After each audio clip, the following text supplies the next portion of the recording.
I'm Corbett Wall with DV Auction, here with your feeder flash for Tuesday, November the 3rd, brought to you in part by Zoetis. It's what we've been waiting for. Election day is finally here. I don't have to tell you guys, if you haven't already done it, you need to get out there and vote. It's going to be very interesting. I plan on staying up late, but I don't plan on finding out who the next president's going to be. To any time today or tonight, probably not even middle of the week, but be interesting to see what happens. I know you guys understand the passion that I have about it, because I know how much it's going to affect this industry. It almost would be interesting to see if Biden does get in there. Are they really going to limit the amount of red meat that each American can have? Are they really going to do that? If you guys haven't heard that's one of the things that's included in there. Are they really going to outlaw feedlots? That's another thing that's in there. Are they going to continue to let people graze on BLM land and the like? Those are some things in there that we got to think about. Is the economy going to completely fail? What's going to happen? And I'm just very nervous about it. But I'm going to tell you right now, I'm not going anywhere. I'm not moving anywhere. I mean, I do like it in Canada. It's a great place to visit, but it's too damn cold too much of the year, and those guys drink way too much beer. I can't keep up with them, and so I'm not going to go up there. But like I said, it's a great place to visit. I plan on visiting. I've got a lot of good friends that live up there, and I'm going to visit them as often as I can, but I'm not planning on moving to Canada. I'm sure as hell not moving to Mexico, and I'm not even thinking about going anywhere else.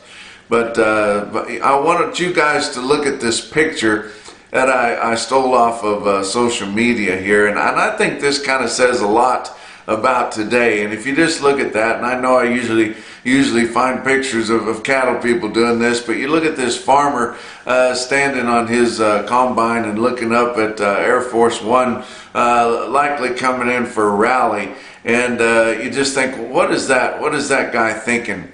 And and I think most of us know what he's thinking, but the thing that I think he's probably thinking to himself is, thank you and Godspeed, sir, in President Trump's efforts to get re-election here in these tumultuous times. But I just think that's a great picture.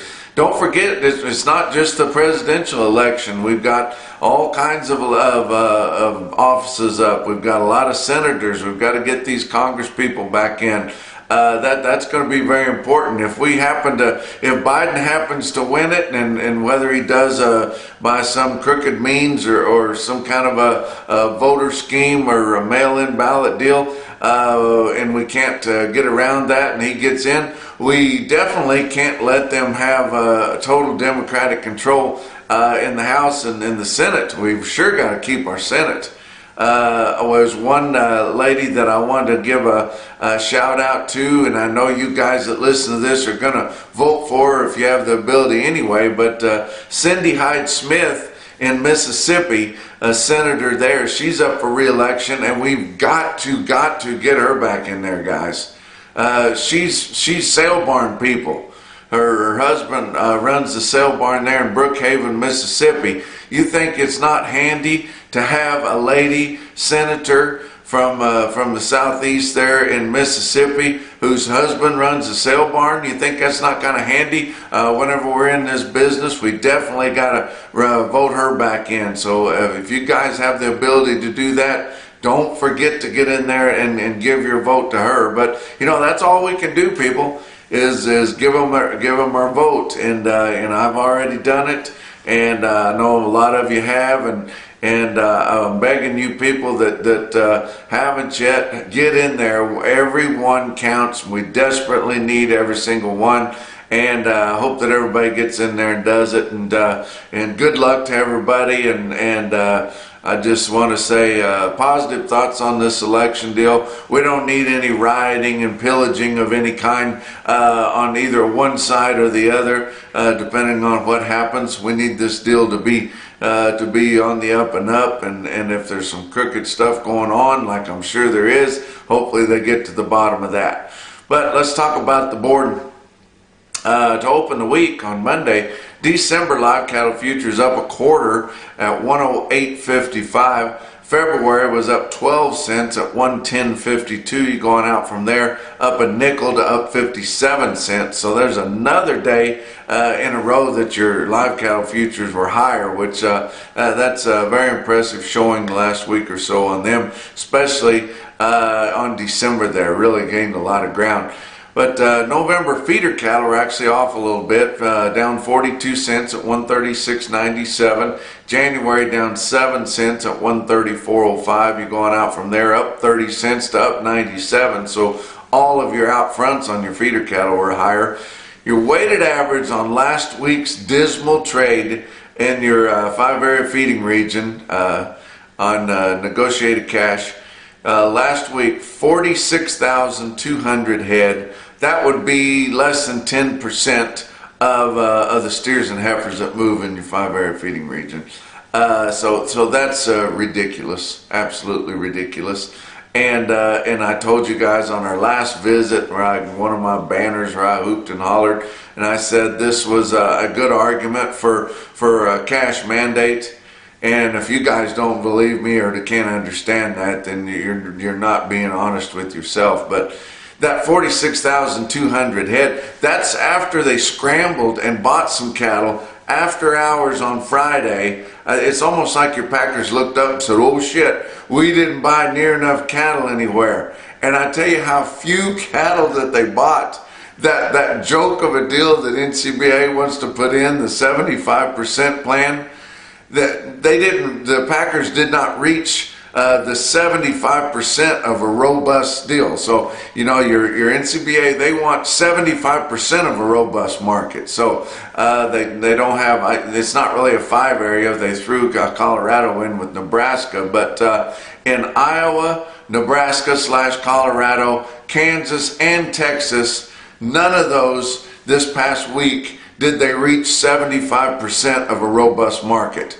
So they need 3 of those minor triggers to make a major trigger. That's a major trigger and a third right there that we hit just this past week. I say we go ahead and enact that deal, make it retroactive, and see if NCBA is really going to push and see if they're going to do something about it. I bet not. They'd probably figure out some way to come in and say, well, there was a few negotiated grids over here, and I think they just barely made it. What do you guys want to bet? I bet you anything they wouldn't make their Packers buddies do anything, especially right off the bat there. But they did not hit any of those levels, and actually traded about 10,000 cattle in Nebraska late in the day there. I mean, after hours, where they didn't have to turn them in till Monday. And that's the only thing that got it as high as it did. But that's because we have zero leverage in the market. They took $3 away from us in the cash market week before last. They should have given that $3 back because the board regained all of those losses. They didn't. They didn't want to. They've been trying to get their wholesale beef markets up a little bit, and they just don't want to share. And you think, who is this guy? It's not any particular person, guys. They're corporations. They have to answer to a board. The board members are there to make sure that those corporations make money. And if we're foolish enough to just sit back and let them run over us, then it's our own damn fault. But, you know, I'm not blaming anybody in particular at the Packers. It's a corporation, guys. And you can't blame them, and you can't blame your corporate feeders, because they're the same outfit. Your big corporate feeding outfits, they have a board to answer to, and the board is there to make money for that corporation, and they make decisions. You think they're going to trade cash cattle when they can have a sweetheart deal here and end up getting a lot more money for their cattle on a formulated basis? You think they're going to go out there and get beat up every week? Hell no. It's the little guy that always gets walked on, guys. It's you little guys that sell cash every week, that take the dirty end of the stick, get left holding the bag every time. They get to use your price that you scratched and clawed for. Then they use that as a base price. They get premiums off of that, and then they get guaranteed slaughter. So, why would they complain about that? The problem is you guys have got too much faith in your NCBA trade association. They are not working for you. They're completely sold out to the corporates, guys. And then they're going to use the dollars that you pay them to fight against you and make you continue to be the ones to have to be the grunt of this industry. And what few of you guys are left, independent cattle feeders out there, and it's amazing that they keep going. But I tell you what, there's been so much loss of equity over the last 2 or 3 years. Guys keep fighting and they keep banging their head against the wall, and they think, man, this is the thing I got to do. But you're going to look up one day and your banker's going to cut you off. He's going to say, this has been fun, but you've lost all the equity you had here. The farm that Grandpa gave you, it won't stand up good anymore. We can't do this anymore. These other investments that you have here, they're not enough to withstand all the money you're losing feeding these cattle, trying to beat heads with these corporations. So then what do? Do we just throw in and then everybody formulates or basically contracts, and then we are the hog industry? It's quite a deal, but for some reason we can't get enough of you members, of you state affiliates of NCBA. That's what's got to happen here. We can't get the NCBA nationwide to do it. What you got to do is, if you're in a state of a state affiliate that has decided not to support the Cattle Market Transparency Act, and they've thrown in with the NCBA's idea of the 75%, which is a joke. Well, you've got to strong arm them. You know those guys. And you may be big within your county association or tri-county association. You call up there to your executive vice president of your state affiliate office and said, "What in the hell are you doing here? I'm going broke." And you're sitting here giving free I Love Beef caps out and grinning and shaking hands with everybody. Meanwhile, I'm going broke, and you're buddy with the nation or national guys up there at NCBA and hanging tough with them. No. We've got to do something to save ourselves. You need to get over here on this Cattle Market Transparency Act. I gave you the list of different names. The main ones that guys that I know of that like to talk to them is Texas Southwestern Cattle Raisers Association. That they were for the 5014 bill, and then somehow a wheel come off between there and Cattle Market Transparency Act support. And they've thrown in with this 75% deal. Oklahoma's the same way. Montana's the same way. Those are the guys you need to talk to, guys. All right, I'll quit talking about that. But every time I start talking about it, I just get so enraged. I can't believe that we aren't getting something done on that. But weighted average on last week's fed cattle trade, dismal trade, 46,200 head. Live sales from $1 to $1.0625, with the weighted average on live steers 104.24, down 83 cents compared to the previous week when your board was up $5-6 in most contracts. What about dress sales from 158 to 165? Weighted average on dress steers 161.19, down $2.76 compared to the previous week when most of your live cattle contracts on the board were up $5 and $6 for the week. Nationwide cash sales 58,000. That's not even near enough. That would probably trip most of the triggers, even on the 75% of a robust market plan there. But nationwide 58,000. What a joke.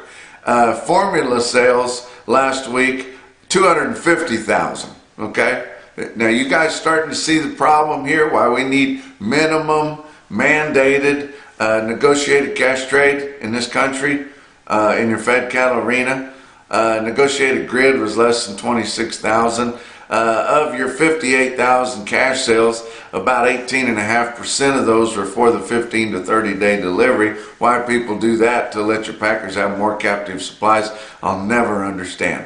Let's talk about what else is going on. I want to give a big shout out to Philip the Giant and Belle Fourche Livestock Markets of South Dakota. They're all under one ownership now, and they've got a big week of marketing cattle up there in a big auction state of South Dakota. I tell you what, those guys, those cowboys and ranchers up there in South Dakota, they like true price discovery. They like to run those cattle in front of buyers and let the auctioneer do the haggling and see who wants them the worst. Especially on a good market this week after we've had a big run up in the board. Should be a banner week in the sale barns. And at Philip the Giant on Tuesday here, gonna have 9,500 head top quality cattle there. Need to get some orders in there, guys, into Philip Livestock Auction. How about at Belle on Thursday, 8,500 head of feeder cattle there. Wow. I mean, and they'll all be top quality. Those big square made, heavy muscled, heavy bone cattle. I tell you what, they'll be good enough to go anywhere. We have started to see some of this wheat pop a little bit with some of the moisture that we had last week, and it won't be long. They'll be ready to turn a few out there, guys. But then later in the week, towards the end of the week, at Belle on Friday, they've got a big cow sale. Going to have about 3,000 head there, so no rest for those workers around there. And then coming back on Saturday in Philip, they've got a cow sale with 2,000 top quality bred females.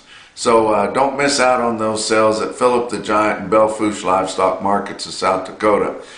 How about your feeder cattle markets? Your real-time index on DB auction late in the day on Monday at 136.18. That was up $1.50. So pretty good on lighter receipts around. In the Southern Plains, just having a lot of trouble catching up from the ice storm and the power outage and everything, especially in Oklahoma. Kind of rough around there. Light run at Oklahoma National Stockyards in Oklahoma City, only 3,000 head. Your feeders there, though, on light receipts were 10 to 12 bucks higher, and calves 10 to $15 higher. So they gained back all that ground they lost week before last there. But your fat cattle doesn't, because we don't have any leverage, because we don't have competitive bidding.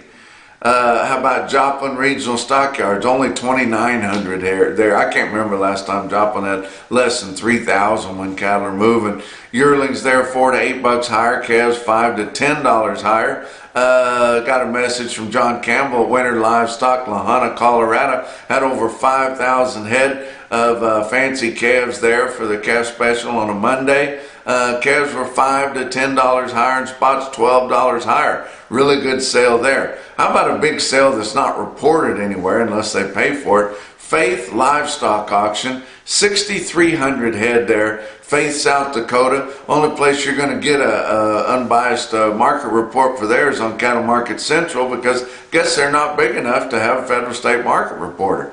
But they do have automated market reporting from Cattle Market Central, and here it is. You look at your best tested weights, which was all calves, which you would assume this time of year, but steer calves sure look 4 to 6 bucks higher there to me. Heifer calves $7 to $9 higher, likely helped out with some replacement quality keepers there that push the market quite a bit. But let's look at your best tested weights.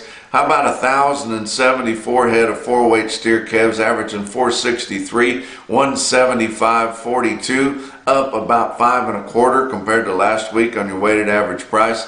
Almost 1,950 head of 5-weight steer calves, average 551 at 160.09. That was up about 5.5 bucks.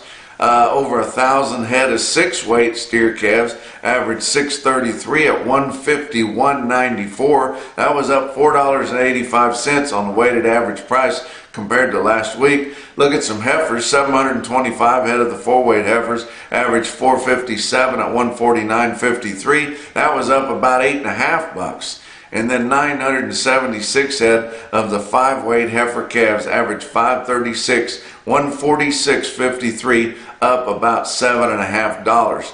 some top quotes that I saw around the circuit on Monday. Torrington Livestock Markets in Torrington, Wyoming sold 54 head, 461 pound steer calves at $189.50. And your Zactran top quote of the day come out of F&T Livestock Market, Palmyra, Missouri. Good folks over there. 63 head, 858 pound yearling steers bring 145 and a quarter. And that's your feeder flash for Tuesday.